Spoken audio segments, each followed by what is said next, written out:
This whole thing started when I was browsing Instagram. In my feed, there was an ad for this retro gaming case.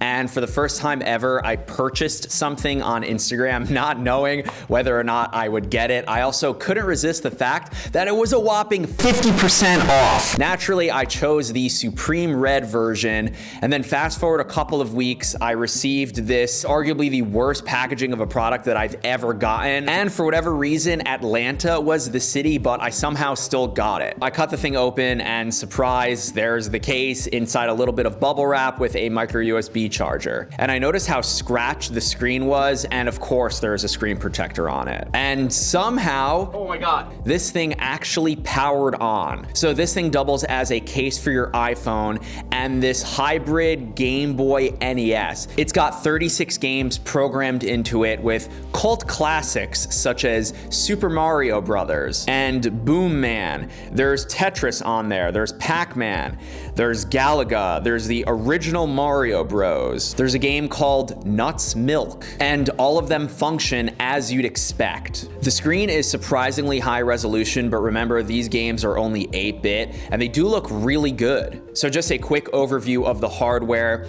The case itself doesn't add too much thickness, surprisingly.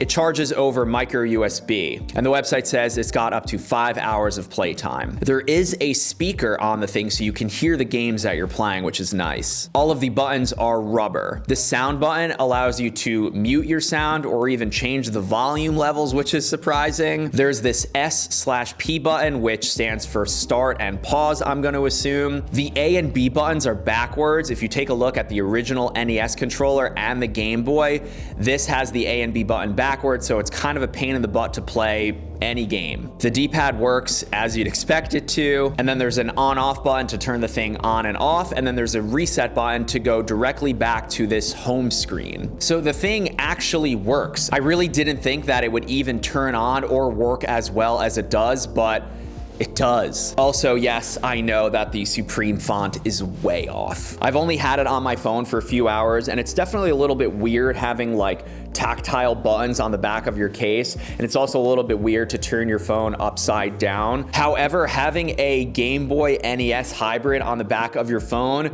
just seems like it's so 2019. As for the legality of this thing, I can't speak for One Time Steel. I don't know if they have proper licensing to do any of this stuff, but what I can tell you is the games that are ported on this thing are like the actual games for the NES. There's not much else to say about this thing other than that I'm still surprised that it came and that it works. I'll leave a link to One Time Steel in the description if you want to buy it. This is not a sponsored video. One Time Steel is not paying me to say any of this stuff. I just thought it was such a uniquely cool, weird tech product that I wanted to share with you. I'm going to play some Super Mario on the back of my phone, and you should click that subscribe button if you're not already yet subscribed. Smash the like button on your way out, and I'll catch you in the next video.